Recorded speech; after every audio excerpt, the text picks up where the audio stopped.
It's not particularly surprising, but I think one that really resonates with where our community is at and what we're looking for, and that's the idea of understanding service design as a larger discipline. It's not an easy concept or practice to understand, especially when you're coming in cold. And a lot of our members are doing a lot of work to help understand what that is. And there's, as Tim said, a nice quest for the canonical idea of theory and practice with a lot of fuzzy edges. So let's go to the next slide.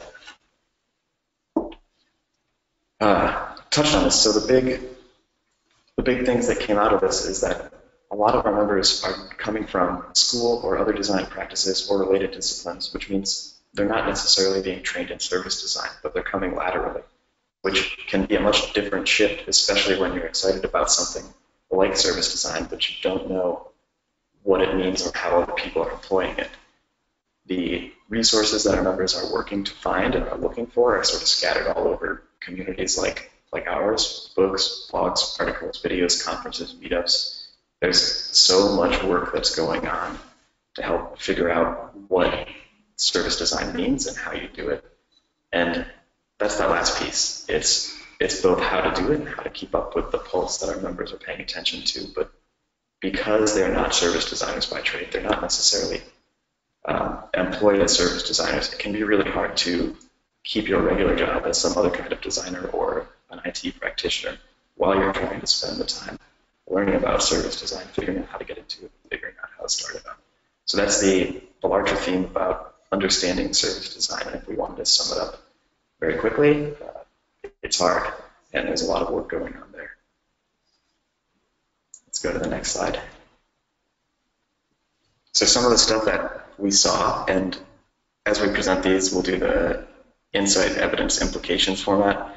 This is just sort of a condensed version of the specific notes that we've taken from our interviews with our participants, and of course removed any of the personal information. But some of the members we spoke with explicitly quoted that they're trying to stay on the pulse, and we found that they do a lot of work. And coming out of that was this idea of gray areas. Another theme that came up quite a bit was that of signal versus noise in service design, or I guess I'd say in looking for information about service design. There's a lot of fluff, there are a lot of articles talking about service design, talking about service design, and in some cases our members aren't really sure even what they need to be looking for. So it creates a burden where they need to really pay attention and filter to find things that they're not sure what they're looking for yet. And that's even harder with no formal education in service design. Yeah, let's go on to the next slide. So some of the evidence that we saw within practical service design is that those members who are getting value from the community but not necessarily participating were finding good links, good curated content inside PSD, and enjoyed seeing people who are more familiar with the practice arguing or discussing what's going on there. We also saw work from our members to find and follow credible authors, so just more of a signal that there is value to be had when they find someone who knows what they're talking about, and we are doing work to follow those people. Additionally, when they're viable, our members will go to conferences, but for a distributed community like this, it's, I should say, a distributed sort of entry-level, non-professional practitioner community like this, going to conferences isn't always viable, and practical service design is one of those attempts to keep learning and keep growing without spending a ton of money. And yeah, we touched on this already, but our members are coming from outside of the world of service design, and in many cases are moving in laterally. So let's go to the next piece. Here are the implications that we have and what we would like you as a community to help brainstorm and think about as we try to help members grow going forward. And the first of those, how can we support mentoring, coaching, and self-reflection?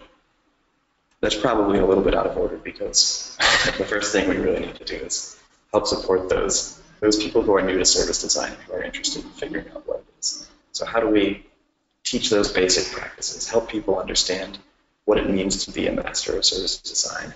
There's some really interesting opportunities because we have people who are pushing the boundaries of service design, who are well trained and who are teaching it. And those people are interested in teaching our newcomers, but it's not a gap that's easy to bridge right now. So what can we do to help support that? I'll leave it there, and the larger theme of all this, how can we help people getting into understanding service design, is going to be the theme of our first brainstorm group, Summit 1.